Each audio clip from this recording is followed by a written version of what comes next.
Morning class हम आपको chapter cell botany में बता रहे थे। सेल में हमने आपको बहुत सारी चीज़ें बता दी थी। तो लास्ट हमारा टॉपिक था वो डीएनए के बारे में था। डीएनए का फुल फॉर्म आपको बताया था हमने, क्या होता है डीऑक्सीराइबोन्यूक्लिक एसिड, और ये क्या है एक न्यूक्लिक एसिड का पार्ट होता है। न्यूक्लिक एसिड के दो पार्ट हमने बताए थे, एक डीएनए और दूसरा आरएनए। डीएनए के बारे में हमने आपको पूरी डिटेल बताई थी, क्या होता है डीएनए एक आनुवांशिक पदार्थ में कहलाता है। ठीक है, तो आज का हमारा जो नया टॉपिक है वो टॉपिक है Watson and Crick model of DNA. DNA का वाटसन एंड क्रिक मॉडल। ठीक है, ये एक स्ट्रक्चर है, ये डीएनए का की स्ट्रक्चर है। इसी तरीके से स्ट्रक्चर पाई जाती है, ठीक है, एनिमल्स में, जितने भी ह्यूमन बींग्स होते हैं उसमें भी पाई जाती है। तो यहाँ ये क्या है, वाटसन एंड क्रिक मॉडल है। ठीक है, इसको जो वाटसन एंड क्रिक मॉडल, एक साइंटिस्ट थे वाटसन और जे क्रिक, ठीक, जिन्होंने डीएनए का वाटसन एंड क्रिक मॉडल प्रस्तुत किया था। कब किया था? इन 1953। ठीक है, 1953 ईस्वी में इन्होंने क्या किया था, डीएनए का वाटसन एंड क्रिक मॉडल प्रस्तुत किया था। इसके अनुसार इन्होंने ये बताया था कि ये जो डीएनए है एक कुंडली के आकार की संरचना होती है, एक कॉइल लाइक स्ट्रक्चर होती है और स्टेयर लाइक स्ट्रक्चर होती है, एक सीढ़ीनुमा संरचना होती है। ठीक है, इस तरीके से स्टेयर लाइक या सीढ़ीनुमा स्ट्रक्चर होती है। ठीक है, जो कि वाटसन एंड क्रिक ने दिया था, जिसमें न्यूक्लियोटाइड्स, पॉलीन्यूक्लियोटाइड्स, इसके जो मॉलिक्यूल्स होते हैं ये आपस में जुड़े हुए होते हैं। जैसे कि हमने पिछली क्लास में बताया था कि पॉलीमर और मोनोमर क्या होते हैं, उससे न्यूक्लियोटाइड्स और पॉलीन्यूक्लियोटाइड्स किस तरीके से उसका फॉर्मेशन होता है, बनता है, और इसमें कौन कौन से नाइट्रोजनस बेस होते हैं, nitrogen base, adenine, thymine, guanine, cytosine, ये सारे इसके नाइट्रोजनस बेस होते हैं, जो क्या है जिसमें डबल बॉन्ड और ट्रिपल बॉन्ड भी पार्टिसिपेट करते हैं, और उसमें फास्फोरस और सल्फर के मॉलिक्यूल्स भी पार्टिसिपेट करते हैं, जो एक दूसरे को एक बॉन्ड के रूप में बांधे रखते हैं और उसको आगे बढ़ाते हैं। ठीक है, तो ये वाटसन एंड क्रिक मॉडल है। इसमें क्या था, ये कुंडली के आकार की संरचना है, और इसके लिए इन्हें क्या है 1962 में इसको क्या मिला था, नोबेल प्राइज़ भी मिला था। ठीक है, 1962 में इन्हें नोबेल प्राइज़ भी मिला था। ठीक है, और इसमें इनके अनुसार ये एक सीढ़ी की बात है, डीएनए अणु का सीधा नहीं होता है। ठीक है, ये क्या है, एक सीढ़ी, कैसा है, एक सीढ़ी की भांति स्ट्रक्चर होती है। ठीक है, ये क्या है, घुमा हुआ स्ट्रक्चर है। ठीक है, तो इसकी स्ट्रक्चर सीधी नहीं होती है। ठीक है, और क्या है, सीढ़ी के दो लंबे डंडे के अनुसार डीएनए के पाए जाते हैं, और इसमें क्या हुए होते हैं, एक दूसरे में गुथे हुए पाए जाते हैं। देखिए इस तरीके से है, अगर इसको नॉर्मल तरीके से अगर हम ब्रेक करना चाहें तो वो नहीं होगा, क्योंकि वो इस तरीके से रस्सी के समान वो एक दूसरे से सर्पिल के आकार के, ठीक है, तो वो जुड़े हुए होते हैं एक दूसरे से।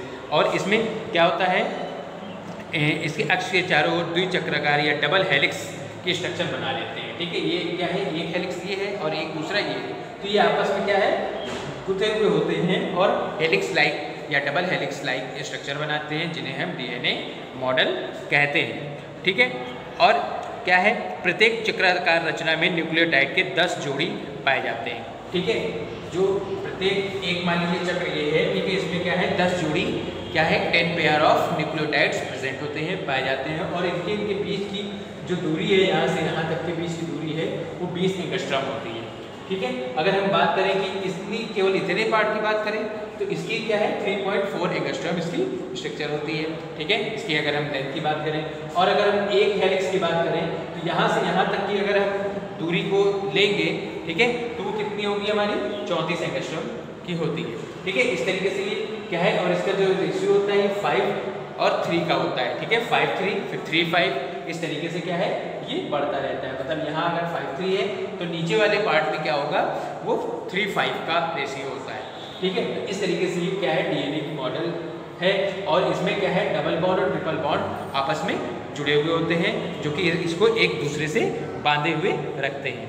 और इसमें क्या है, न्यूक्लियोटाइड का दूसरे न्यूक्लियोटाइड में अंतर जो होता है, ठीक है, क्या है, न्यूक्लियोटाइड के अणु जो होते हैं, मॉलिक्यूल्स होते हैं, एक न्यूक्लियोटाइड से दूसरे न्यूक्लियोटाइड के बीच की जो दूरी होती है या अंतर होता है वो कितना होता है 3.4 एंगस्ट्रॉम होता है। ठीक है, और ये जो न्यूक्लियोटाइड्स हैं आपस में मिलकर पॉलीन्यूक्लियोटाइड और बाद में पॉलीन्यूक्लियोसाइड के मॉलिक्यूल्स का या अणुओं का निर्माण करते हैं। और इसमें नाइट्रोजन स्पेस जैसे हमने बताया है कि हमेशा कैसे होता है, A और P गुआनिन और साइटोसिन, ठीक है, साइटोसिन और गुआनिन, इस तरीके से ये क्या होते हैं, स्ट्रक्चर बनी होती है, ठीक है, एडेनिन, फिर गुआनिन और साइटोसिन, इस तरीके से ये स्ट्रक्चर बनी होती है। और इनको जोड़े कौन रखता है, फास्फोरस का अणु, और है ना, ठीक है, फास्फोरस इस तरीके से जुड़े हुए होते हैं, और इनको जो जोड़े होता है वो सल्फर का अणु होता है, इस तरीके से, ठीक है। तो इस तरीके से ये स्ट्रक्चर बनी होती है, और जिसके कारण ये क्या है, आगे स्ट्रक्चर बढ़ती जाती है और बनती जाती है, ठीक है।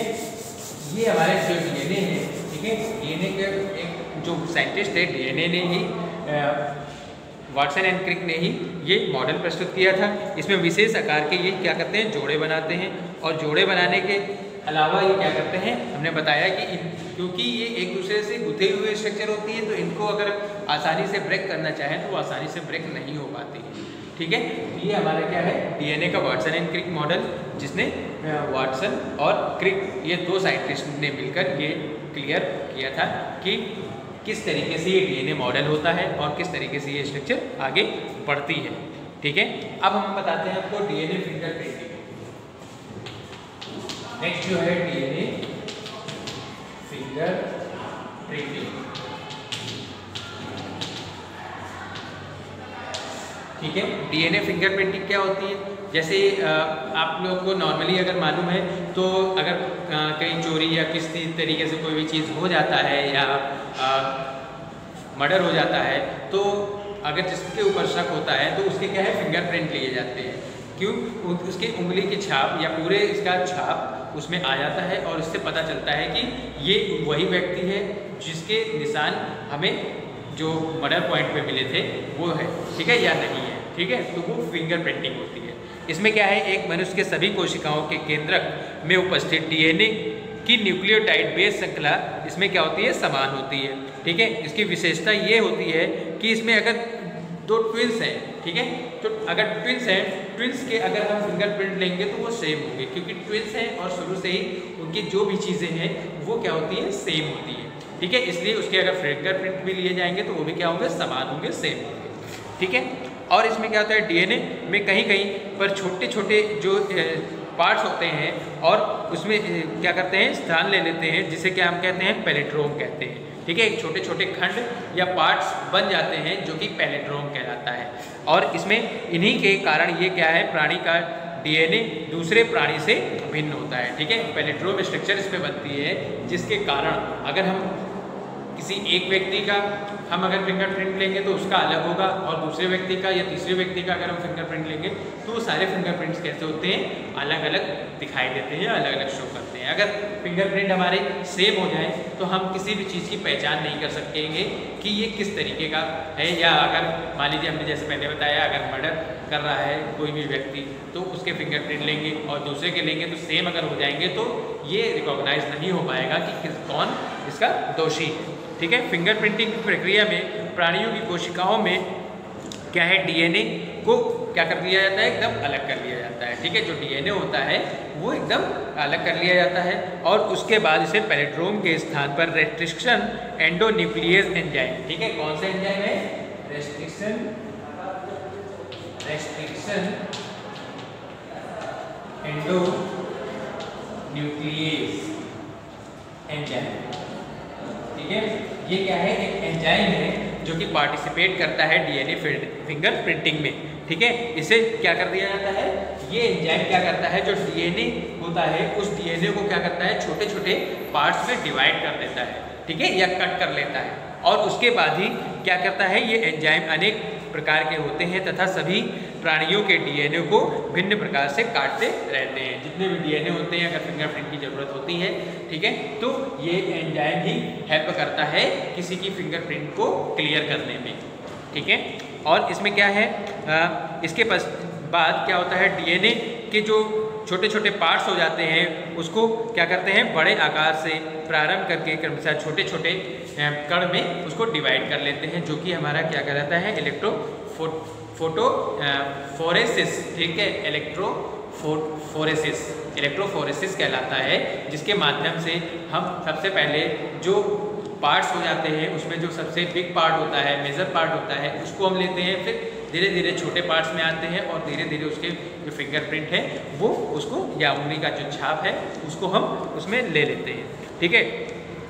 और इसमें क्या होता है, डीएनए के इन खंडों को रेडियो सक्रिय डीएनए प्रोब्स द्वारा चिन्हित कर लिया जाता है। डीएनए प्रोब्स होता है, ठीक है, एक डीएनए प्रोब्स होता है जिसके कारण या जिसके द्वारा क्या करते हैं, जो छोटे छोटे पार्ट्स हैं डीएनए के उसको हम पहले लेते हैं, उसके बाद डीएनए प्रोब्स के द्वारा उसको क्या कर लेते हैं, क्लियर कर लेते हैं और बाद में इसकी फिंगरप्रिंट ले लेते हैं, ठीक है। और तब जाके पता चलता है कि किस व्यक्ति का फिंगरप्रिंट कैसा है, क्या है, और उसके ही अकॉर्डिंग ये चीज़ या ये प्रक्रिया आगे बढ़ती जाती है, ठीक है।